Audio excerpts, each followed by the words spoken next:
Power Horse Wonder. Hoje eu tô aqui para falar desse lançamento da Power Horse para 2020, que é um amplificador que tá chegando para matar a saudade de uma galera que sabe muito bem do que eu tô falando e de uma galera que ainda não sacou bem, mas vai entender e que com certeza também vai sentir essa saudade.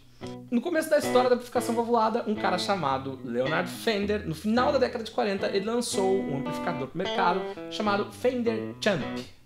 O que era o Fender Champ? Era um amplificador pequeno, com foco no público de guitarristas iniciantes. Um tempo depois, a galera daquela época já via caras como Buddy Holly na TV e outras bandas que estavam aparecendo usando amplificadores Tweed da Fender de 35 watts, 40 watts, e eram amplificadores relativamente caros para os iniciantes. Essa galera tinha que juntar a grana da mesada dos pais para poder comprar um amplificador. Eles conseguiam comprar os de 35 watts? Não, eles compravam os amplificadores pequenos, amplificadores de 5 watts, ou até mesmo amplificadores de 3 watts. Só que aí essa galera ia tocar com banda e sentia a necessidade de botar esses amplificadores a todo volume. E no começo, isso era uma história, não, o som da guitarra vai ficar todo distorcido. E depois acabou se tornando a alma do rock and roll. Nomes icônicos da história do rock, como Joe Walsh, Joe Perry do Aerosmith, gravou alguns discos usando o amplificador Fender Champ que ele tem.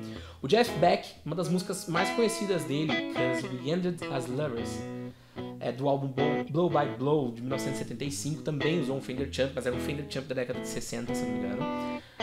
La Grange, do ZZ Top, foi gravada também com um Fender Champ, e até mesmo, pra mim, a mais icônica gravação usando um Fender Champ na história, Laila, do Clapton.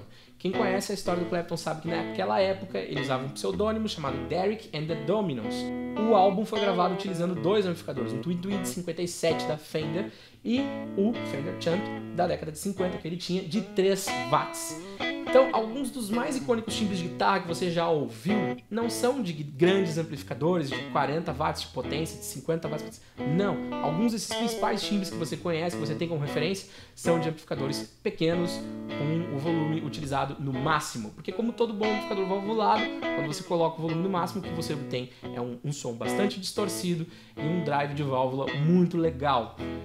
No começo as pessoas tinham um pouco de dúvida e tinham um pouco de receio de ouvir esse som distorcido, mas depois ele foi facilmente adaptado para a linguagem do rock and roll. Então, seguindo a onda do Fender Champ, a Power Horse decidiu voltar a utilizar o nome Wonder para esse modelo. Vou contar um pouco da história da Power Horse.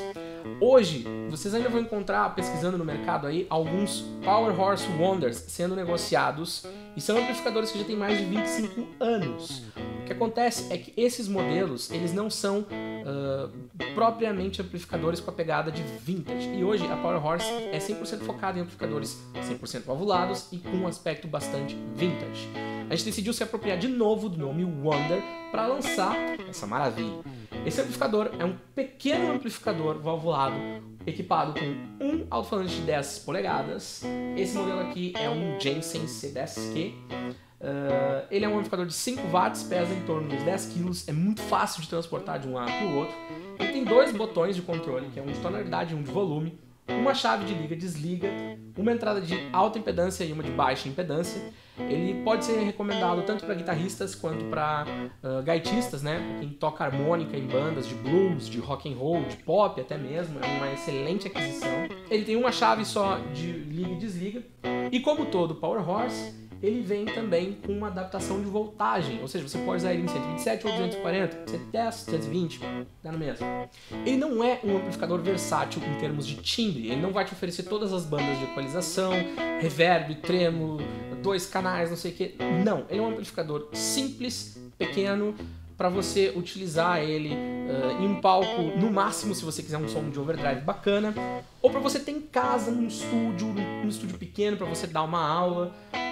A gente fala que ele serve tanto para o profissional que já tem um amplificador grande no estúdio, no palco, e de repente quer ter um amplificador menor para poder estudar em casa, ou até mesmo para o cara que está começando a estudar guitarra e já quer ter um amplificador valvulado. Para quê? Para poder ter um som melhor de guitarra.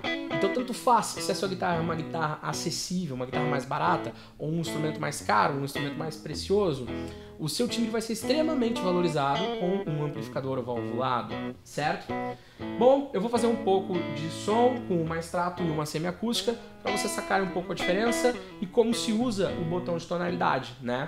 No nível mais baixo a guitarra fica com um som mais fechado, quando você chega no 12 ela está bem aberta e bem estridente, então dependendo da guitarra que você usa, você vai ter um controle de tonalidade muito melhor na própria mão, não precisando se preocupar tanto com a equalização do amplificador, nesse sentido é muito legal.